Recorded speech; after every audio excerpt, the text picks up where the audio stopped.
할렐루야. 올해는 특별히 한 해를 시작하면서 하나님께서 우리 교회에 여호수아서 말씀을 통해서 저희들에게 말씀을 듣기를 원하십니다. 특별히 여호수아서를 한마디로 요약하면 여호수아서는 어떤 말씀이냐? 하나님이 약속하시는 땅을 향하여서 정복해가는 그런 말씀입니다. 그렇기 때문에 계속해서 끊임없는 적들과의 전쟁 이야기가 나와요. 대표적인 적들이 누구냐? 바로 가나안에 있었던 7족속. 그러니까 약속의 땅은 진공 상태가 아니라 그 땅을 들어오지 못하도록 막는 원수, 적들이 있었다는 거죠. 저희들도 마찬가지입니다. 하나님께서 올 한 해 우리에게 리스타트, 첫사랑을 회복하라 말씀을 주셨는데 거저 이루어지지 않아요. 우리가 물리쳐야 할 가나안 7족속이 있다는 것입니다. 예를 들면 어떠한 적들이 있을까요? 어떤 사람에겐 암과 같은 질병이 있고 부도나 실직 혹은 이혼과 같은 위기, 입시와 취업, 또 알코올과 같은 중독, 또 음란과 폭력, 수많은 죄와 중독, 우리가 물리쳐야 할 적들이 있다는 거예요. 이런 것들을 물리치며 나아가게 될 때 약속의 땅을 정복하게 될 줄 믿습니다. 그런데 여호수아서에는 결론이 하나가 있어요. 그것이 무엇이냐? 우리가 누구든지 어떠한 형편에 있든지 우리가 주님과 함께 주님의 편에 있으면 반드시 승리하게 될 것이고, 우리가 누구든지 상관없이 주님과 함께 하지 않고 주님의 적이 된다면 반드시 진멸당한다는 거예요. 아멘입니까? 그러니까 내 상황과 조건이 어떠하든지 날마다 말씀을 묵상하며 주님의 선하신 뜻을 분별하여 주님의 편에 서게 될 때, 비록 우리가 작년까지 사업이 망하더라도, 작년까지 우리가 암과 같은 질병의 고난이 있더라도, 자녀들이 학교에 떨어지고 취업이 안 되더라도 주님이 우리를 위하여 싸우시면 승리하는 2020년이 될 줄 믿습니다. 올해 주시는 말씀을 통해 여호와가 너와 함께 하느니라, 이 말씀을 통하여 승리의 비결을 깨닫게 되기를 축원합니다. 첫 번째, 계속해서 감당해야 할 사명이 있습니다. 우리 1절과 2절 말씀 함께 읽겠습니다. 시작. 여호와의 종 모세가 죽은 후에 여호와께서 모세의 수종자 눈의 아들 여호수아에게 말씀하여 이르시되, 내 종 모세가 죽었으니 이제 너는 이 모든 백성과 더불어 일어나 이 요단을 건너 내가 그들 곧 이스라엘 자손에게 주는 그 땅으로 가라. 아멘. 여기 보니까 여호수아 말씀이 어떻게 시작되느냐? 여호와의 종 모세가 죽은 후에 라고 시작을 해요. 여러분, 모세가 어떤 사람이죠? 하나님께서 호렙산에 있는 모세를 찾아가서 그의 손에 있는 지팡이를 보고 보내셨어요. 그러니까 한마디로 모세는 지팡이 하나로 애굽의 10가지 재앙을 내리고, 지팡이 하나로 홍해가 갈라지고, 광야에서는 지팡이 하나로 하나님께서 만나와 메추라기를 내려주셨어요. 그래서 무려 40년 동안 200만 명이 넘는 이스라엘 백성들을 이끌어 가는데 단 하루도 굶기지 않았던 지도자, 한마디로 이스라엘의 전설적인 지도자가 모세가 아니겠습니까? 그런데 그 레전드와 같은 이 전설이었던 모세가 약속의 땅 가나안을 목전에 두고 죽어버리고 맙니다. 지금까지 출애굽을 한 거나 광야를 거쳐온 건 다 훈련이었어요. 이것은 예선전이었습니다. 이제 가나안 땅에 가서 전쟁하는 것이 본선이고 이것이 실전 아니겠어요? 그런데 훈련은 잘 시켰는데 본선을 앞두고 실전을 앞두고 감독과 코치가 떠나갔다면 여러분, 이스라엘 백성들의 심정이 어떻겠습니까? 낙심하고 절망하지 않겠어요?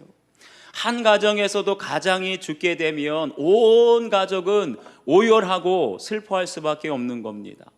제 나이 19살에 아버지가 돌아가셨을 때 저는 솔직히 앞이 캄캄하고 아무것도 보이지가 않았습니다. 제 인생에 아버지가 없는 미래는 상상한 적도 없고, 우리 가정에 아버지가 없는 가정은 단 한 번도 상상한 적이 없어요. 마찬가지로 이스라엘 한 가정도 하물며 이런데 한 나라 민족의 지도자가 죽게 되었을 때 여러분, 그것은 단순히 슬픔을 넘어서 절망이 되지 않았겠습니까? 어쩌면 이스라엘 백성들은 이제 어떡하냐, 우리가 모세만 바라고 모세만 믿고 여기까지 왔는데, 모세 때문에 적들을 다 물리쳐 주셨는데 이제 우리 여기서 다 죽은 목숨 아니냐? 그런 사람들이 있었을 거예요.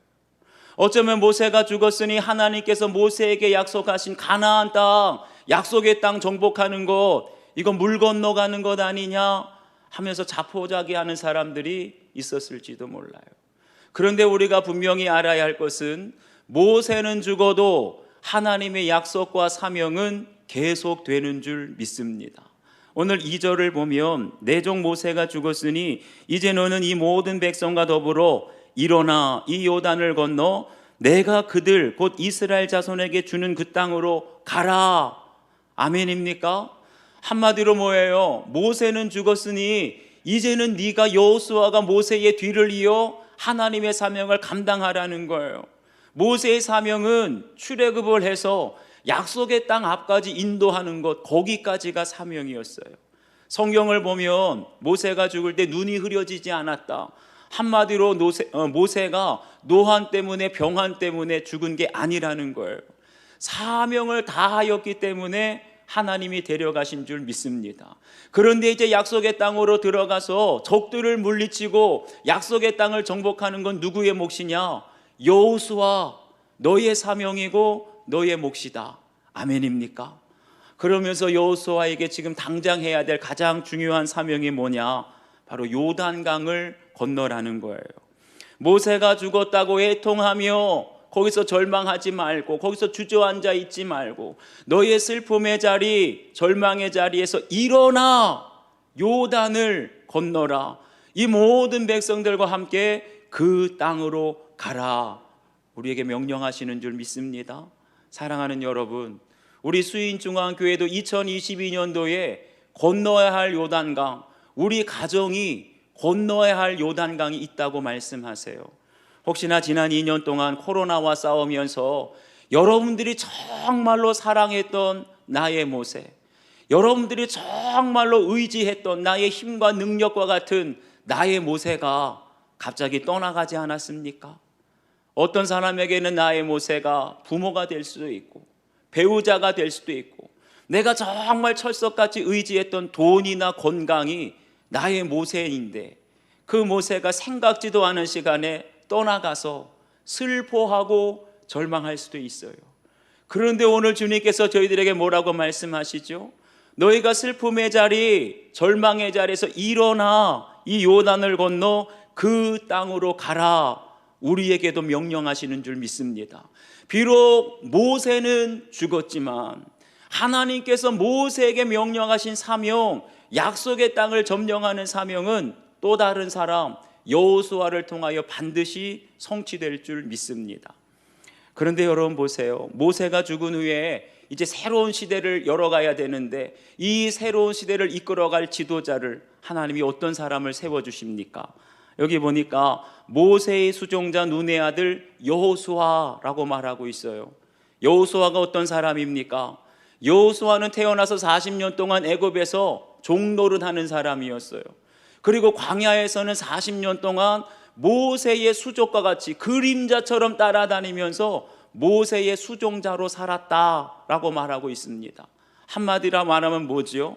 모세는 여호와의 종이었고 여호수아는 모세의 종이었어요. 공통점이 있잖아요. 하나님께서 과연 새로운 시대를 열어갈 지도자로 어떤 사람을 세우느냐? 리더십이 탁월한 사람을 세우는 게 아니에요. 하나님이 쓰시는 사람은 하나님의 종, 여호와의 종을 신실하게 섬기는 종과 같은 사람을 새 시대의 지도자로, 후계자로 세워주시는 줄 믿습니다. 그러니까 여호수아를 하나님 선택하신 이유는 어려서부터 탁월하게 다른 사람들을 잘 이끌어가는 리더십이 있어서 선택한 것이 아니에요. 하나님이 보신 것은 평생 모세의 종노릇을 잘했기 때문에 새 시대의 지도자로 선택하시고 세워주신 줄 믿습니다. 바울은 자신을 항상 예수 그리스도의 종이라고 말하고 있어요. 로마서 1장 1절에도 예수 그리스도의 종 바울, 빌립보서 1장 1절에도 그리스도 예수의 종 바울이라고 말하고 있어요. 하나님께서 쓰신 사람들의 한결같은 공통점은 자기를 종으로 인식하고 있다는 거예요. 모세는 여호와의 종, 여호수아는 모세의 종, 바울은 예수 그리스도의 종. 예수님을 믿는 저와 여러분은 누구나 할 것 없이 다 그리스도 예수의 종인 줄 믿습니다. 그렇기 때문에 우리가 현재 있는 그 삶의 자리, 그것이 가정이든 교회이든 직장이든 우리가 종의 마음으로 섬겨야 할 나의 모세가 있는 줄 믿습니다. 여러분들이 종처럼 섬겨야 할 나의 모세가 가정에는 누구인지, 교회에서는 누구인지, 그리고 직장에서는 누가 내가 종처럼 섬겨야 할 나의 모세인지를 생각해 보시길 바라요. 그래서 모세가 여호와의 종임을 자처하면서 40년간 섬겼을 때 광야 40년 동안 단 하루도 굶지 않았어요. 40년 동안 만나와 메추라기로 필요한 것들을 다 채워주시고, 여호수아는 40년 동안 모세의 종으로 섬겼을 때에 새로운 시대를 이끌어 나갈 모세의 후계자로, 하나님의 지도자로 세워주신 줄 믿습니다. 한번 여러분도 적용해 보세요. 내 인생에서 의지하던, 내가 정말 철석같이 의지하던 사람이 갑자기 떠난 적이 있습니까? 그 사람이 누군가요? 남편인가요? 부모인가요? 아니면 돈을 잃으셨습니까? 건강을 잃으셨습니까? 그 상황에서 여러분은 지금 절망하고 있는지, 하나님의 사명을 붙들고 있는지 적용해 보십시오. 나의 모세를 데려가신 사건에서 내가 계속해서 감당해야 할 사명은 무엇입니까? 모세가 죽었어도 하나님의 사명은 계속되는 줄 믿으시기 바랍니다. 두 번째는 기억해야 할 약속의 말씀입니다. 우리 3절과 4절을 함께 읽겠습니다. 시작. 내가 모세에게 말한 바와 같이 너희 발바닥으로 밟는 모든 곳은 모두 내가 너희에게 주었노니 곧 광야와 이 레바논에서부터 큰 강 곧 유브라데 강까지 해 족속의 온 땅과 또 해지는 쪽 대해까지 너희의 영토가 되리라. 아멘. 여기 보니까 내가 모세에게 말한 바와 같이 너희 발바닥으로 밟는 곳은 모두 내가 너희에게 주었다. 하나님께서 분명히 땅을 주시겠다, 너희 영토가 되리라 하셨는데 왜 하필이면 발바닥으로 밟는 것은 준다고 하셨을까요? 발바닥이라는 게 뭐죠? 한마디로 맨발이라는 겁니다. 유대인들에게 맨발은 한마디로 종의 상태를 가리켜요.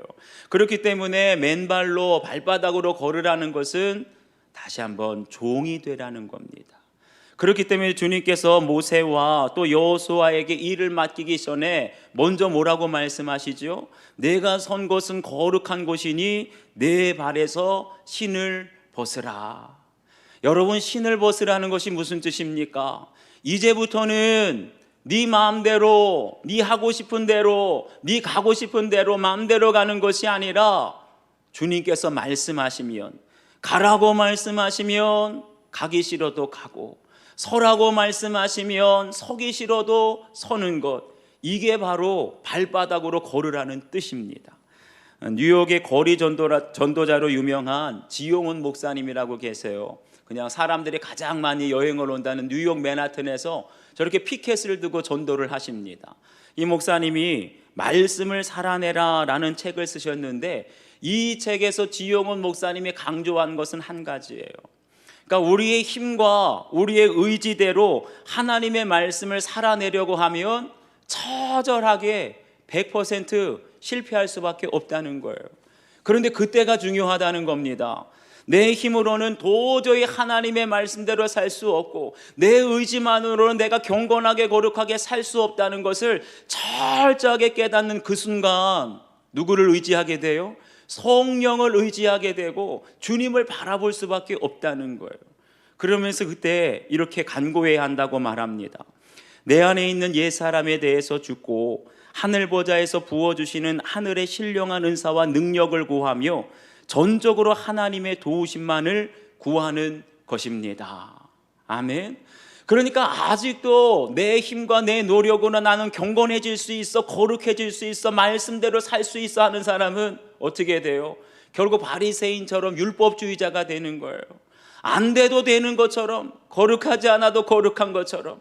그런데 내 힘으로, 능력으로, 의지만으로는 절대로 말씀대로 살 수 없다. 자기의 무능함과 한계를 철저히 깨닫는 사람, 누구를 의지한다고요? 전적으로 성령을 의지하고 전적으로 주만 바라보게 될 줄 믿습니다. 그럴 때 나는 할 수 없고 주님만 바라보며 오직 주님의 은혜로만 할 수 있다는 것을 깨달을 때, 그럴 때 나와 함께 하시는 성령 안에서 말씀대로 살아내는 거룩한 영성을 회복하게 되는 줄 믿습니다. 그리고 오늘 말씀 5절을 보면 여호수아에게 주님이 중요한 말씀을 하세요. 내 평생에 능히 대적할 자가 없으리니 내가 모세와 함께 있었던 것 같이 너와 함께 있을 것임이라. 아멘. 그냥 여호수아에게 내가 너와 함께 할 것이다 이렇게 말씀하시지 않고 모세와 함께 있었던 것 같이 너와 함께 있을 것이다. 무슨 말이죠? 내가 너와 함께 하면 모세가 했던 그 놀라운 일들보다 더 큰 일을 내가 보게 될 것이다. 아멘입니까? 여호수아는 40년 동안 지근거리에서 모세를 보아왔어요. 누구보다도 가까이에서 모세를 보아왔기 때문에 모세를 가장 잘 아는 사람은 여호수아였습니다. 다른 사람들 눈에는 모세에게 대단한 능력이 있어서 홍해가 갈라지고 모세에게 대단한 능력이 있어서 만나 메추라기를 준 것 같지만 그거 아니었어요. 여호수아에게 가까이서 보니까 이 모든 능력이 모세에게 있는 것이 아니라 하나님의 능력이 모세를 통해서 역사하였다는 것을 여호수아는 알고 있습니다. 다시 말하면 하나님이 모세와 함께 할 때 홍해가 갈라지고 하나님께서 모세와 함께 할 때 하늘에서 만나와 메추라기가 쏟아지고 하나님께서 모세와 함께 할 때 지팡이로 반석을 가르니 반석에서 물이 터져 나오게 된 줄 믿습니다. 우리도 마찬가지라는 거예요. 중요한 것은 주님께서 나와 함께 하시느냐 함께 하시지 않으시냐. 주님께서 나와 함께 하시면 내가 아무리 무능하고 부족해도 나를 통해서 내 평생에 너를 능히 대적할 자가 없으리니 이러한 인생이 되는 줄 믿습니다.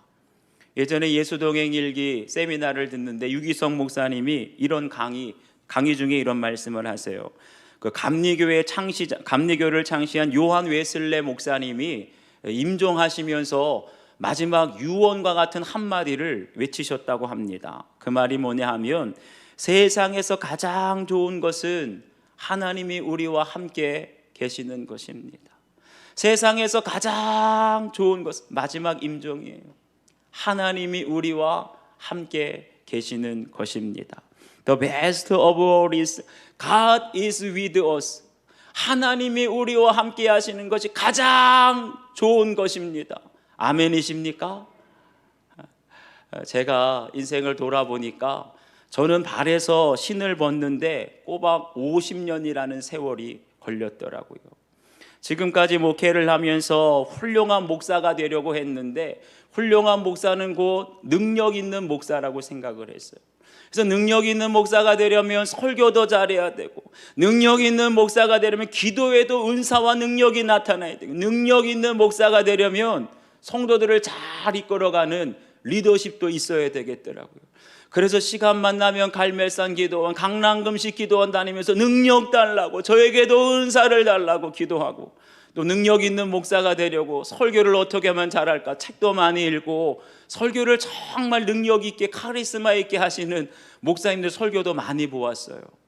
그러다가 제가 큐티를 하면서 예수 동행 일기 쓰면서 한 가지 깨닫게 된 것은 능력 있는 목사가 자칫 위험한 목사가 될 수도 있다라는 것을 알게 되었습니다. 무슨 말이죠? 여러분 아는 것이 너무나 많고 능력이 너무나 많은 목사님들은 하나님 없이도 얼마든지 목회를 잘할 수가 있어요. 그러니까 내가 너무나 아는 것이 많아서 능력이 많기 때문에 능력이 많은 목사님들은 성령을 의지하지 않아도 뭐 설교 한 번 정도는 주님이 없어도 내가 알아서 할 수 있지.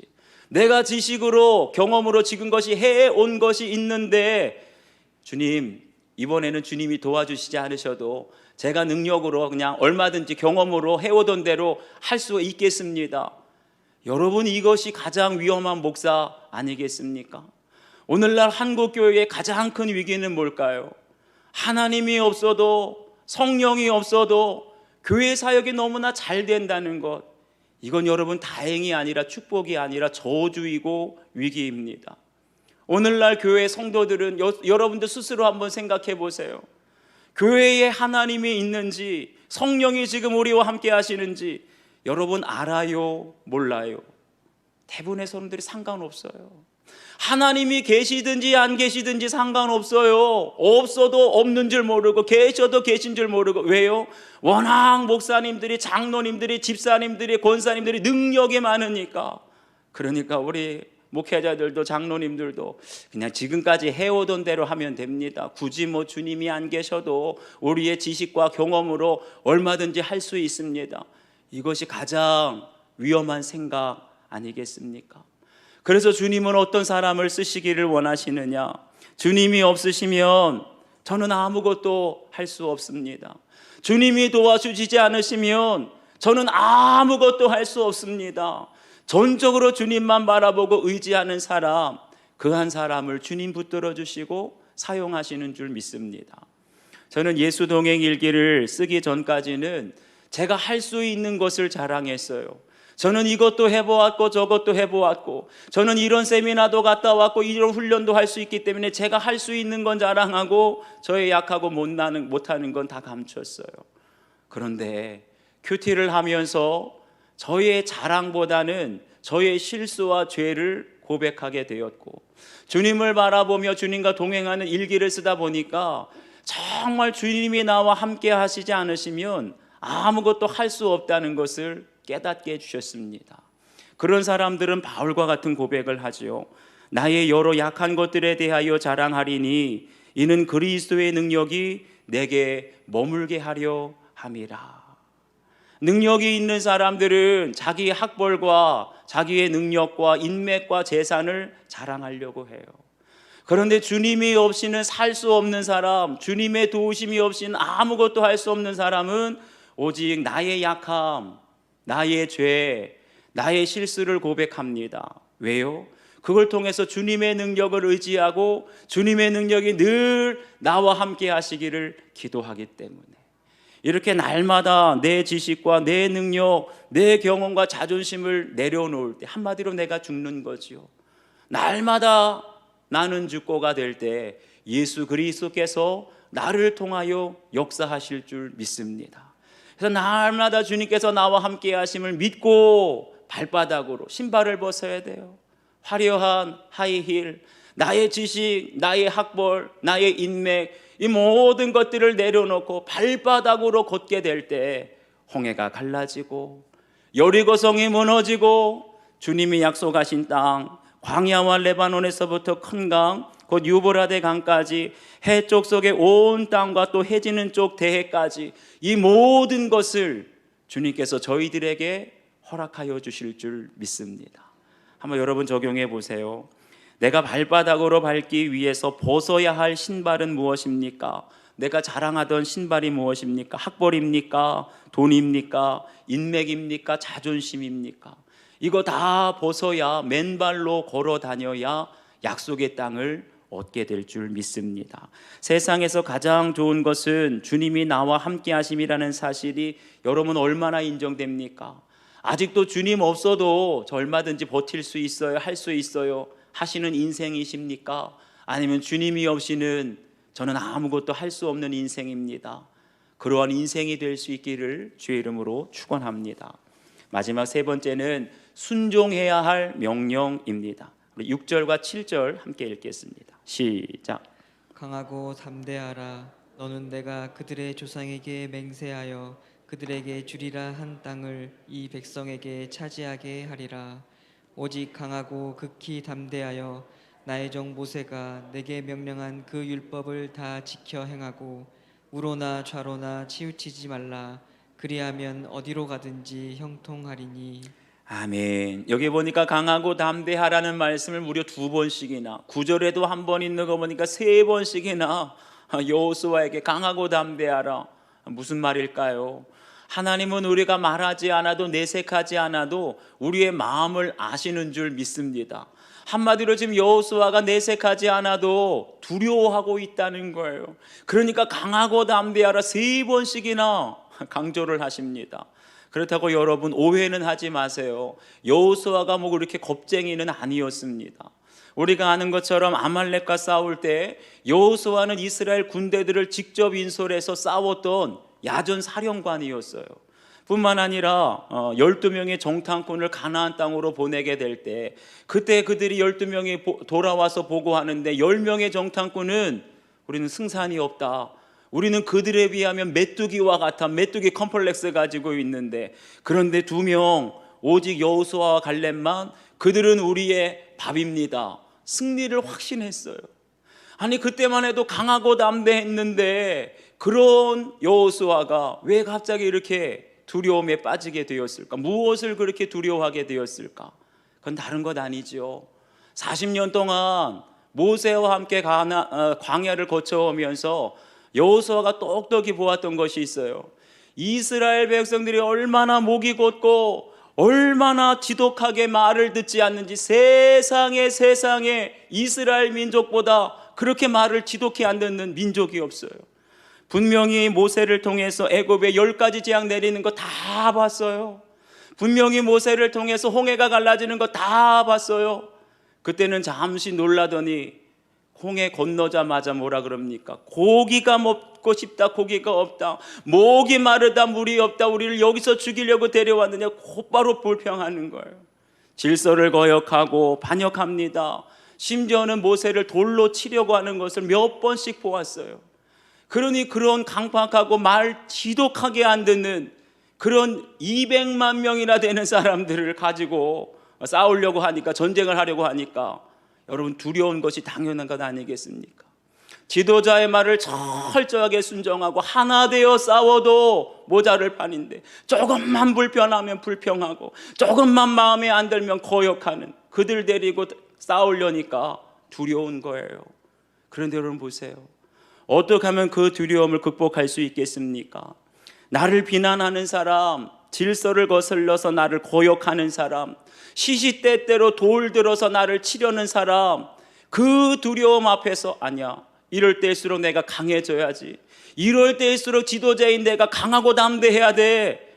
여러분 그런다고 두려움이 떠나가는 게 아니에요. 아무리 마인드 컨트롤, 내가 이럴 때일수록 중심을 잡고 강하고 담대해야지, 그런다고 두려움 절대 떠나가지 않아요. 어떻게 하면 강하고 담대할 수 있느냐? 그 비결을 주님 말씀하세요. 내가 네게 명령한 그 율법을 다 지켜 행하고 좌로나 우로나 치우치지 말라. 아멘. 이 사람을 만났다고 말씀을 이렇게 적용하려고, 저 사람을 만났다고 말씀을 저렇게, 거기에 좌로나 우로나 치우치니 어떤 사람, 어떤 상황 속에서도 이 말씀을 지켜 행하라. 그러려면 어떻게 됩니까?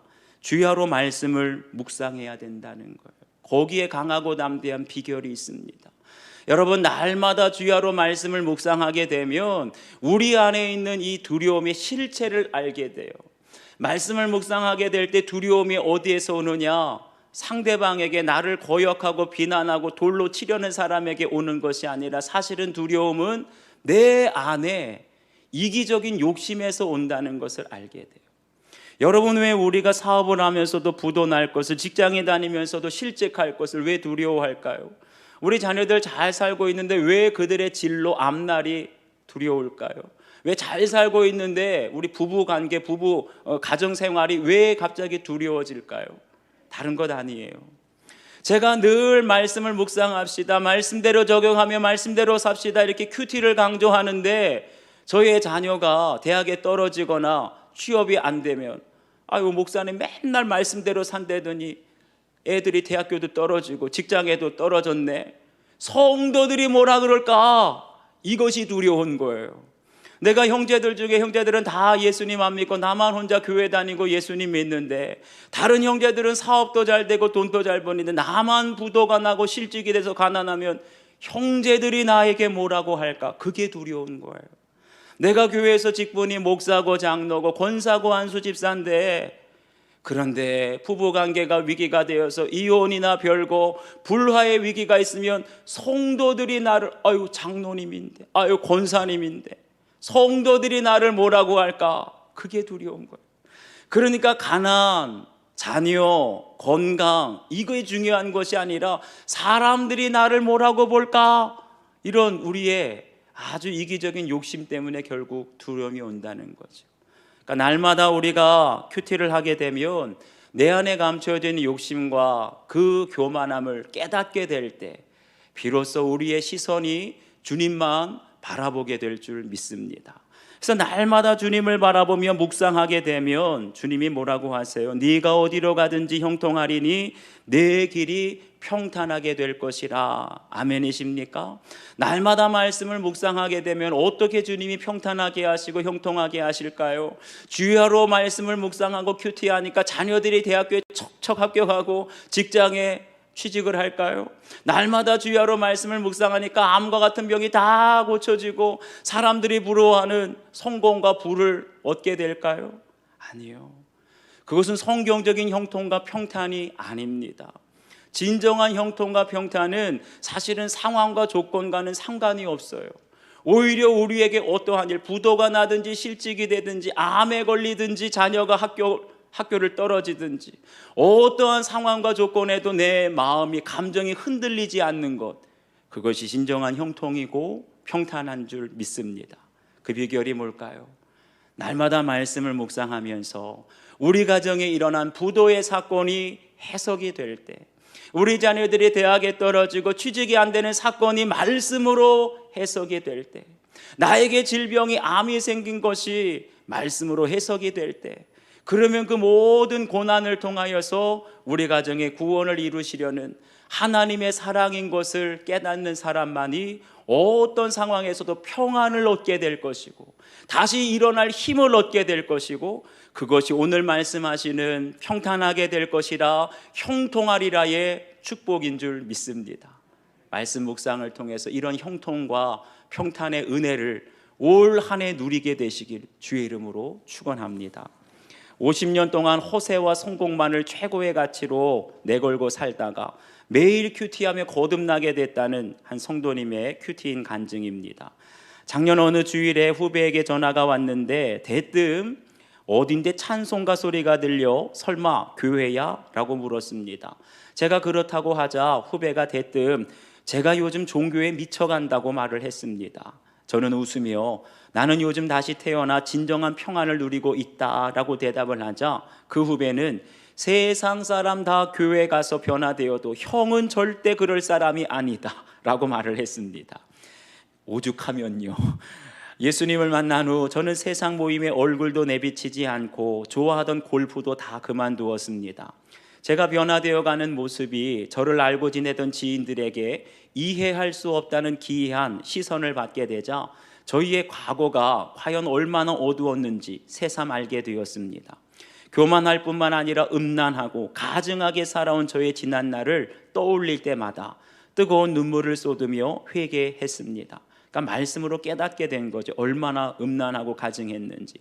50년을 세상 속에서 육신의 정욕과 안목의 정욕을 탐하며 이생의 자랑에 만족하는 허세로 오직 성공만을 제 인생의 최고 가치로 내걸고 살아왔습니다. 저를 뚫고 들어온 말씀으로 저의 위선적인 죄성을 통찰하게 되니 말씀으로 내 욕심을 깨닫게 된 것이죠. 그러면서 욕심으로 시작한 사업이 철저히 실패하여 송두리째 뽑히게 된 것도 주의 사랑으로 인한 사건임이 인정이 되었습니다. 여러분, 큐티를 하지 않으면 절대로 이런 사건이 해석이 안 돼요. 실패와 질병과 어려움이. 그런데 그것을 깨닫게 되니 감사가 나오고 평안이 되는 줄 믿습니다. 이분의 적용은 매일 큐티하며 받은 은혜를 믿지 않는 지인들도 볼 수 있도록 SNS에 공유하겠습니다. 여러분도 한번 적용해 보십시오. 내가 지금 가장 두려워하는 것은 무엇입니까? 건강을 잃을까 봐, 물질을 잃을까 봐, 자녀들에게 안 좋은 일이 있을까 봐 두려워합니까? 그러면 그 밑에 깔려진 나의 욕심은 무엇인지 한번 분별해 보시길 바래요. 여러분, 날마다 큐티하고 계십니까? 아니면 바쁘다고 눈으로 흩어만 보고 있습니까? 여러분, 눈으로 흩기만 하면 사건이 와도 해석이 안 돼요. 날마다 말씀을 곱씹으며 묵상하고 적용하게 될 때 어떤 사건이 오든지 말씀으로 해석이 되고 분별이 되는 줄 믿습니다. 함께 기도하겠습니다.